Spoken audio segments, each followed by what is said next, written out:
frères et sœurs bien-aimés, nous remercions le Seigneur parce que nous nous retrouvons ensemble encore ce soir. Je sais que Dieu planifie toutes choses. Nous les hommes, nous essayons de programmer, mais c'est le Seigneur qui dispose. Donc nous louons le Seigneur pour tout ce qui s'est passé. Le Seigneur a permis que c'est moi qui est devant la caméra actuellement. Donc je vous salue encore dans le nom merveilleux de notre Seigneur. Soyez les bienvenus et nous nous excusons pour ce petit retard. Nous devons déjà commencer depuis, mais il y a des problèmes techniques, mais ça va. Nous essayons de régler ce problème technique dans l'avenir. Mais ce soir, j'aimerais vous fortifier. J'aimerais vraiment vous encourager parce que nous faisons face toujours à cet ennemi que nous ne voyons pas. Et plus nous avançons, plus, comme ici au Gabon, les nombres de contaminés augmentent de jour en jour. Mais nous louons le Seigneur parce que il y a des gens qui sont guéris, il y a ceux qui sont contaminés, mais nous prions pour tous ceux qui sont vraiment dans la détresse en ce moment, tous ceux qui ont perdu des êtres chers. Nous devons également prier pour eux. Nous allons nous unir avec eux pour que vraiment le Seigneur apaise leur douleur, pour que le Seigneur puisse les consoler. Ceci étant, frères et sœurs, ce soir, j'aimerais juste vous encourager encore une fois et vous dire il faut aller toujours de l'avant. Ayez la foi, gardez toujours la foi, maintenez toujours la foi. Et il faut que cette encre de foi soit toujours jetée pour que nous ne puissions pas nous vaciller, emporter à tout vent de doctrine. Je sais qu'actuellement, beaucoup d'entre vous se trouvent auprès de votre télé, auprès de votre petit écran, votre téléphone en train de suivre partout. Mais laissez-moi vous dire, ne laissez pas le temps passer, mais sachez recueillir des bonnes choses. Lisez toujours la parole de Dieu. Soyez versés dans les Écritures. Je vais vous parler ce soir d'un homme vraiment éloquent, versé dans les Écritures. Mais c'est pas bon d'être versé uniquement dans les Écritures, mais il faut vraiment atteindre la vérité. Comme nous avons l'habitude de dire, nous n'allons pas passer notre temps pour des choses inutiles, mais justement pour que nous tous, nous ayons la vie sauve. La parole de Dieu que j'aimerais vous partager se trouve dans Actes chapitre 18. Actes chapitre 18 à partir du verset 1, je lis. Après cela, Paul partit d'Athènes et se rendit à Corinthe. Il y trouva un juif nommé Aquilas, originaire du Pont, récemment arrivé d'Italie avec sa femme Priscille, parce que Claude avait ordonné à tous les juifs de sortir de Rome. Il se lia avec eux, et comme il avait le même métier, il demeura chez eux et y travailla. Il était faiseur de tentes. Paul discourait dans la synagogue chaque sabbat et persuadait des Juifs et des Grecs. Mais quand Silas et Timothée furent arrivés de la Macédoine, il se donna tout entier à la parole, attestant aux Juifs que Jésus était le Christ. Nous allons nous arrêter là d'abord. Ici, on va parler de l'apôtre Paul, celui qui était converti sur le chemin de Damas. Il a rencontré le Seigneur sur le chemin de Damas quand il était vraiment animé de colère pour mettre hommes et femmes en prison. Pourquoi? Parce qu'il croit en Jésus-Christ. Cet homme, son nom, nous savons très bien, il s'appelait Saül. Saül de Tarse. Mais quand il a rencontré le Seigneur, il est complètement changé. Vraiment, l'homme qui a poursuivi les chrétiens, il est devenu vraiment comme un brebis, c'est comme une colombe pleine d'amour. Et voilà, cet homme est parti à la conquête des âmes pour le Seigneur. Nous savons très bien l'histoire que il était d'Antioche. Je loue le Seigneur parce que vraiment, vous savez, quand vous êtes utile pour l'œuvre de Dieu, quand Dieu vous appelle, ne vous inquiétez pas, il faut suivre uniquement la volonté de Dieu.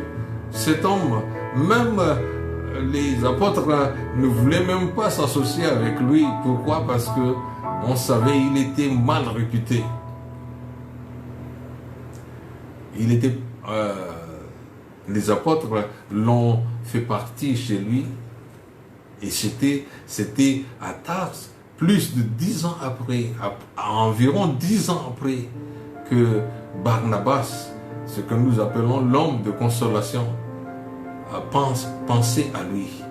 Quand l'œuvre de Dieu à Antioche croîtrait vraiment, alors Barnabas a pensé à lui et il a appelé Paul pour travailler ensemble. Et nous savons très bien qu'il y avait beaucoup des enseignants, des hommes de Dieu à l'église d'Antioche. Voilà pourquoi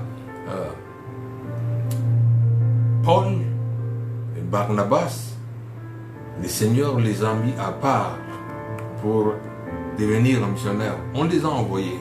Et voilà, nous arrivons à cette histoire. Paul est en train de faire l'œuvre missionnaire et il a trouvé des amis et il se liait avec eux. Paul se liait avec Priscille et Aquilas parce qu'ils avaient le même métier. Vous savez, au début, Paul, donc, il a travaillé, en même temps, il prêchait. Et il n'était pas encore en plein temps. Mais la Bible disait que, dans le verset 5, quand Silas et Timothée furent arrivés de la Macédoine, il se donna tout entier à la parole. Paul se donnait tout entier à la parole. Il a fait l'œuvre en plein temps. Ne vous inquiétez pas si vous n'êtes pas encore en plein temps, mais vous êtes en temps partiel dans l'œuvre du Seigneur. Il viendra un temps où le Seigneur va vous utiliser également en plein temps.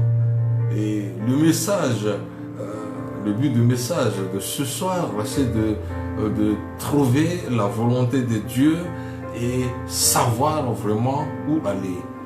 Nous savons, on a parlé de Priscille, Aquilas. Ils sont devenus compagnons de Paul. Alors, nous savons que le Seigneur les a utilisés puissamment.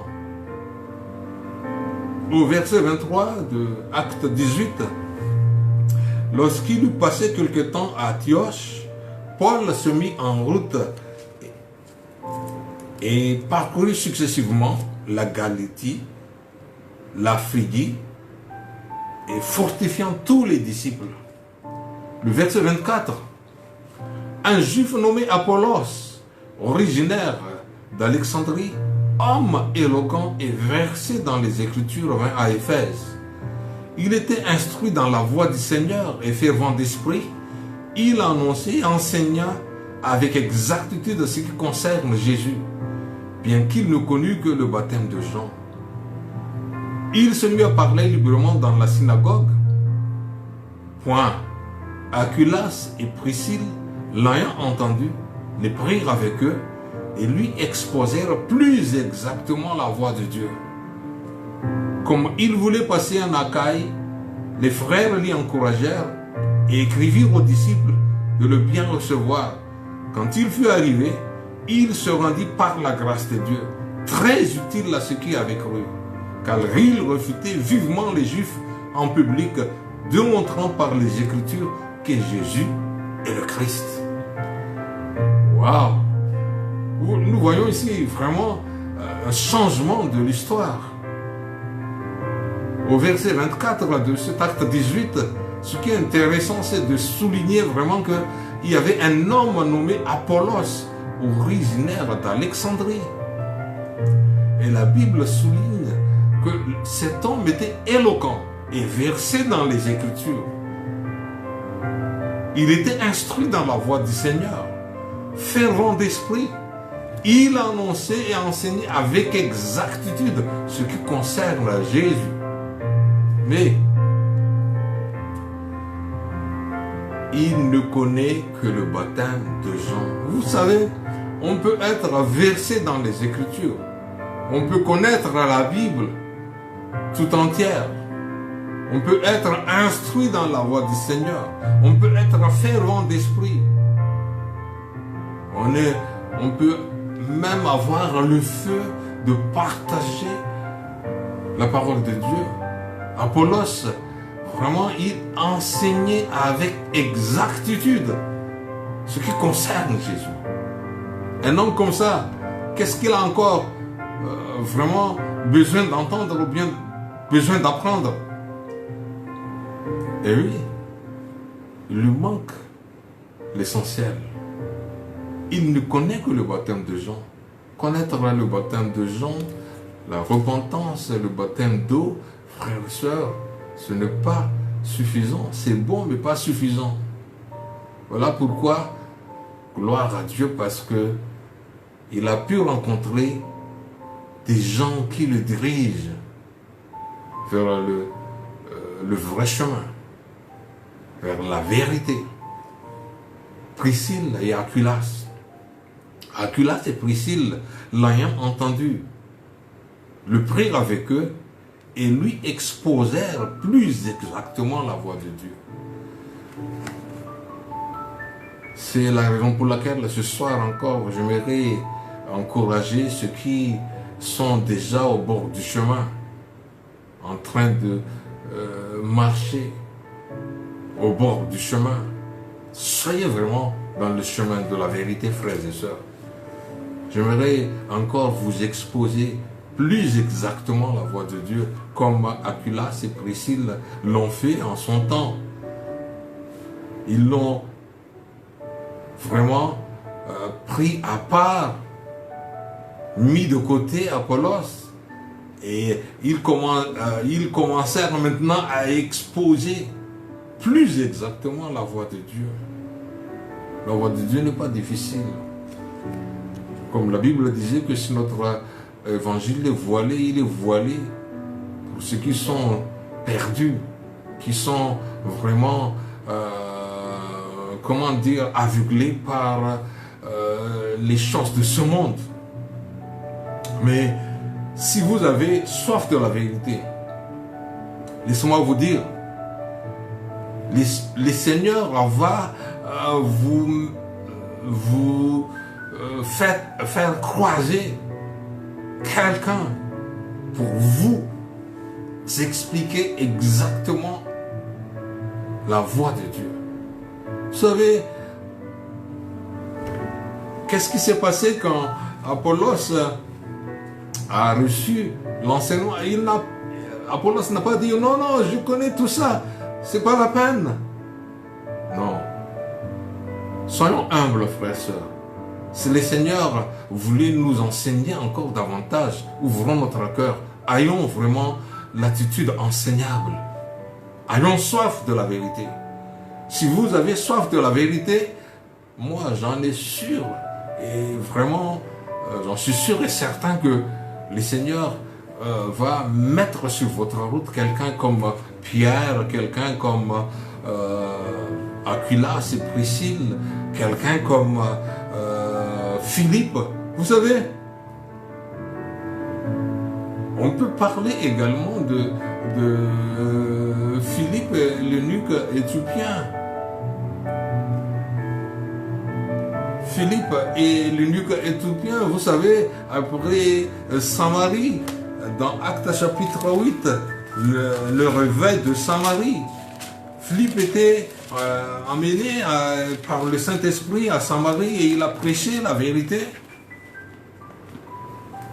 Comme en ce jour-là, il y avait une grande persécution contre l'église de Jérusalem. Nous lisons dans Actes chapitre 8 du verset 1. Il y eut ce jour-là une grande persécution contre l'église de Jérusalem.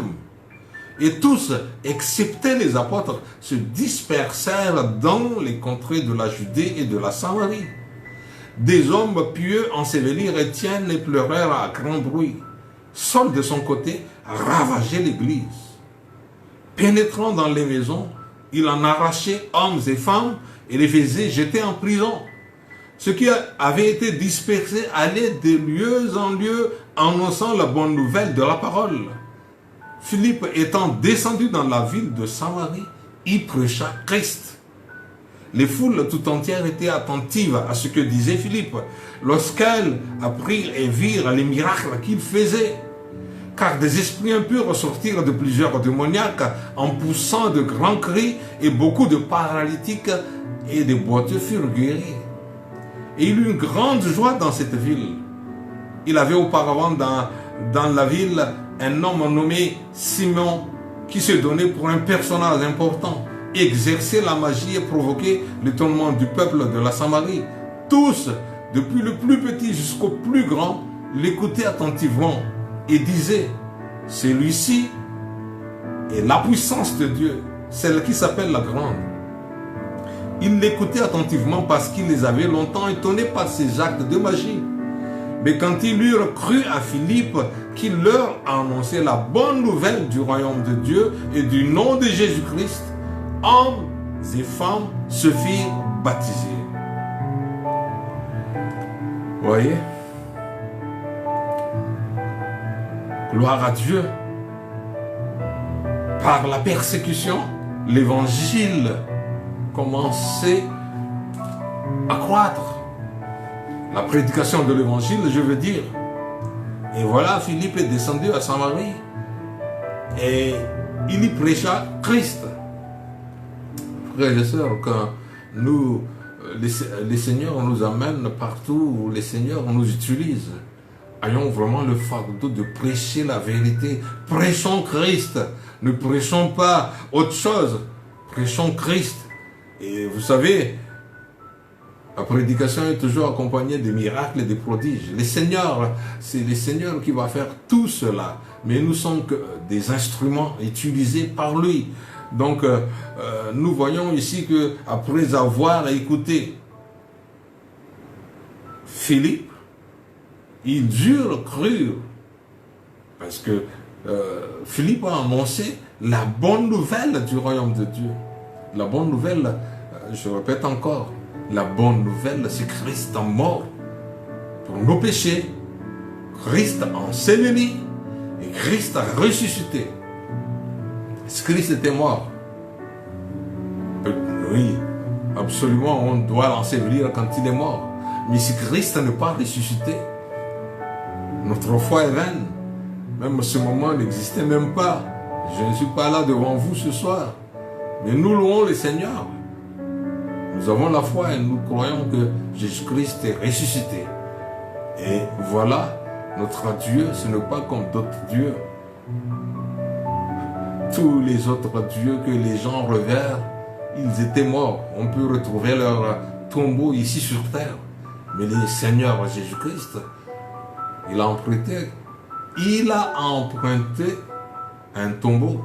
Cela veut dire qu'il ne va pas rester longtemps. Déjà, ça c'est un signe qui nous parle que Jésus ne va pas rester éternellement dans le tombeau.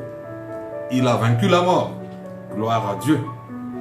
Donc, ici, la Bible souligne très clairement, Acte 8, verset 12, mais quand ils eurent cru à Philippe, qui leur a annoncé la bonne nouvelle du royaume de Dieu et du nom de Jésus-Christ, la bonne nouvelle, le nom de Jésus-Christ, hommes et femmes se firent baptiser. Clair, hommes et femmes. Est-ce que vous voyez mentionner ici les enfants? Justement, parce que un enfant ne mérite pas de se faire baptiser parce que le royaume de Dieu, c'est pour ce qui leur ressemble. On ne va pas encore entrer en détail sur ça, mais plus tard, on aura le temps d'en parler. Mais hommes et femmes se firent baptiser. Vous voyez, après cela, le verset 26, dans ce même chapitre 8, Acte chapitre 8, le verset 26, un ange du Seigneur, s'adressant à Philippe, lui dit, « Lève-toi et va du côté du Midi, sur le chemin qui descend de Jérusalem à Gaza, celui qui est désert. » Il se leva et partit, et voici un Éthiopien, un eunuque, ministre de Candace, reine d'Éthiopie, et surintendant de tout cet trésor, venu à Jérusalem pour adorer, s'en retourner, assis sur son char, et lisait le prophète Ésaïe. L'Esprit dit à Philippe, avance et approche-toi de ce char. Philippe accourut et entendit l'Éthiopien qui lisait le prophète Ésaïe. Il lui dit, comprends-tu ce que tu lis? Il répondit, comment le pourrais-je si quelqu'un ne me guide? Et il invita Philippe à monter et s'asseoir avec lui. Le passage de l'écriture qui lisait était celui-ci. Comme un anneau mieux devant celui qui le tend, il n'a point ouvert la bouche. Dans son humiliation, son jugement a été levé et sa postérité qui la dépeindra, car sa vie a été retranchée de la terre. L'eunuque dit à Philippe, je te prie, de qui le prophète parle-t-il ainsi? Est-ce de lui-même ou de quelque autre? Ou de quelque autre?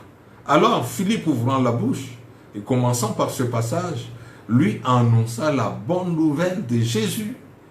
Comme ils continuèrent leur chemin, ils rencontrèrent de l'eau. Et l'eunuque dit, voici de l'eau. Qu'est-ce qui empêche que je sois baptisé? Philippe dit, si tu crois de tout ton cœur, cela est possible. L'eunuque répondit, je crois que Jésus est le Fils de Dieu. Il fit arrêter le char. Philippe et l'eunuque descendirent tous deux dans l'eau et Philippe baptisa l'eunuque. Quelle histoire! Une belle histoire. Et vraiment, quel timing! Le Seigneur est merveilleux. Vous voyez, si c'est quelqu'un d'autre en ce moment, dès que le Seigneur les utilise, il y a des gens maintenant utilisés par Dieu, et quand il y a des grands réveils, waouh, ils commençaient vraiment à comment dire, à fixer même leur demeure dans l'endroit. Je ne quitterai plus ici parce que il y a vraiment de bonnes choses. Il y a les âmes. On va rester ici. On va même construire une église. Oui, tout ça. Mais Philippe, l'évangéliste, c'est pour la première fois dans la Bible qu'on l'appelle Philippe l'évangéliste. Cet homme est vraiment un homme plein de sagesse, bonne réputation, plein de foi et plein d'esprit. Parce il était parmi les diacres. Donc, cet homme est toujours à la conquête des âmes, au salut des âmes. Il est parti quand l'ange du Seigneur, le Saint-Esprit, l'a parlé, je vais t'amener dans le désert. Après un grand réveil à Samarie, le Saint-Esprit l'a amené dans le désert. Pourquoi? Pour le salut d'un seul homme, d'une seule personne, l'eunuque. Vous savez, l'eunuque, c'est un ministre éthiopien. C'est un surintendant de tous ces trésors. Il était venu de Jérusalem pour adorer. Donc c'est quelqu'un qui prie. Mais quelqu'un aussi qui est fervent, qui aime lire la parole de Dieu. Mais vous savez, frères et sœurs, vous avez beau à lire, à passer tout votre temps la Bible, mais il faut demander vraiment d'être guidé par le Saint-Esprit. Il a dit que, Philippe l'a posé la question, est-ce que tu comprends ce que tu lis? Laissez-moi vous dire, vous ne comprendrez jamais ce que vous lisez parce que c'est spirituellement qu'on en juge. Nous les humains, nous ne pouvons pas interpréter vraiment la parole de Dieu. Voilà pourquoi chacun interprète à sa manière. Mais laissons le Saint-Esprit nous guider. Le Saint-Esprit va envoyer quelqu'un pour vous annoncer la bonne nouvelle. Et voilà, l'eunuque éthiopien était enseigné et Philippe l'a annoncé la bonne nouvelle. Tout de suite, Philippe a parlé à l'eunuque éthiopien de ce qui concernait Jésus-Christ et la bonne nouvelle du royaume de Dieu. Cet homme a sauvé. Dès qu'il a vu, vous voyez, le Seigneur a déjà préparé tout. Comment se fait-il que dans le désert, il va y avoir deux personnes qui vont se rencontrer et auprès d'un oasis? Parce que le Seigneur voulait vraiment que cet homme soit sauvé, que cet eunuque arrive à la connaissance de la vérité. Et il a dit, waouh, il y a de l'eau. Qu'est-ce qui m'empêche que je sois baptisé? Alors Philippe a dit, mais si tu crois de tout ton cœur, cela est possible. Et tous les deux descendaient dans l'eau. On descend dans l'eau. On n'asperge pas l'eau. Excusez-moi, c'est juste une parenthèse que j'ouvre, que je ferme. Parce qu'on va en parler plus tard. Ils descendirent. Il y avait beaucoup d'eau dans le temps. Parce que le baptême d'eau est le symbole de l'ensevelissement, l'enterrement de Jésus-Christ. On n'enterre pas partiellement, frères et sœurs. On ensevelit totalement, le corps tout entier. Et voilà, quand ils furent sortis de l'eau, ils se séparèrent. Et tout, l'eunuque, il était tout joyeux. Vous voyez? Donc, j'ai parlé de deux personnes ce soir. Et je pense que je ne veux pas aller trop loin parce que je préfère ne pas vous perturber par beaucoup de choses. Mais nous avons pris l'exemple d'Apollos, un homme éloquent, fervent d'esprit, un homme qui aime annoncer la bonne nouvelle. Il était vraiment enseigné en ce qui concerne Jésus, mais il lui manque vraiment la bonne nouvelle. Et si nous revenons un peu sur ce message, nous voyons que la Bible est claire. Vous voyez, on retourne un peu dans Acte 18.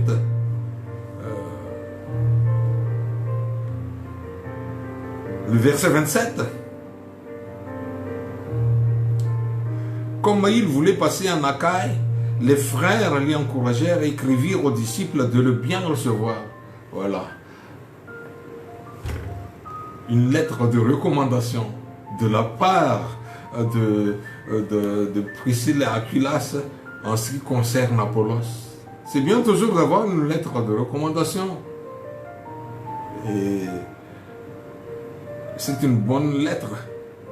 Quand il fut arrivé, il se rendit par la grâce de Dieu très utile à ceux qui avaient cru. Ouais. Laissez-moi vous dire que peu importe ce que vous avez déjà eu comme connaissance, peu importe les chemins que vous avez traversés, frères et sœurs, tout cela, le Seigneur peut vous utiliser au moment voulu. Vous voyez, Apollos, vraiment un homme éloquent et versé dans les Écritures. Ce n'est pas que quand ils ont quand il a pu rencontrer Aquilas et Priscille, toutes ses connaissances sont parties. Non. Il est devenu encore très utile à ceux qui avaient cru. Pourquoi? Parce qu'il refutait vivement les Juifs en public.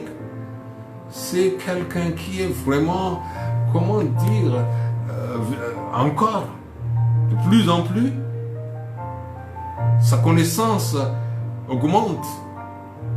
Et il savait vraiment répondre l'espérance en lui. Il ne rougeait même pas. Il a démontré par les Écritures que Jésus-Christ est le Christ. Le Christ. Donc, c'est merveilleux. Que le Seigneur vous envoie vraiment quelqu'un pour que vous puissiez connaître la vérité, pour que vous arriviez au bon chemin, pour que vous suivez vraiment le Seigneur. Ici aussi, comme l'eunuque éthiopien qui demande à connaître vraiment ce que la Bible parlait. Comment puis-je connaître si quelqu'un ne me guide? On est tous guidés, frères et sœurs. Moi, j'étais guidé. Je ne veux pas vous parler de le chemin que le Seigneur m'a conduit. Mais laissez-moi vous dire, je n'ai pas connu la vérité tout d'un coup. Il a fallu que je marche, j'ai la soif.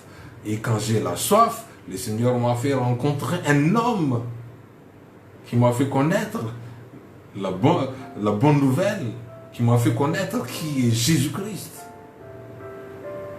Vous savez, la connaissance de qui est Jésus, qui est Dieu, c'est la vie éternelle. C'est dans Jean chapitre 3, verset 17, si je ne me trompe pas, si ma mémoire est bonne. Mais, frères et sœurs, aujourd'hui, j'aimerais encore vous fortifier, vous qui êtes déjà sur le chemin. Mes frères et sœurs, n'allez pas vendre votre droit d'aînesse par des choses périssables, par les choses de ce monde. C'est lamentable d'entendre encore des gens qui sont comme Ésaü, qui vendent leur droit d'aînesse à cause des mets, à cause d'un repas. Frères et sœurs, la vie éternelle est vraiment trop importante. L'éternité est trop longue pour être bâclée ou pour être négligée. J'aimerais que nous nous accrochions encore de plus en plus à Christ. Le Seigneur nous a montré vraiment le chemin de la vérité. Accrochons et continuons encore à persévérer jusqu'à la fin. Et j'aimerais que chacun de vous prie pour au moins une personne, un être à chair que vous pensez qui s'éloignait du chemin de la vérité. Prions pour cette personne et plaidons auprès du Seigneur pour que le Seigneur puisse le ramener à bon port, pour que le Seigneur puisse l'éclairer davantage la situation et l'état où il se trouve. Donc, je ne demande même pas une seule personne. Et portons son nom auprès du Seigneur. Seigneur, pardonnez-les, Seigneur. Ouvre encore son intelligence. Ouvre son esprit. Ramenez-les, Seigneur, à Jésus. Et nous, de notre côté, nous devons déjà également apprêter le vol le plus grand. Parce que quand il reviendra, nous allons fêter ensemble. Gloire à Jésus.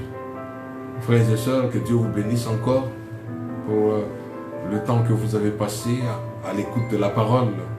Je vous remercie de tout mon cœur.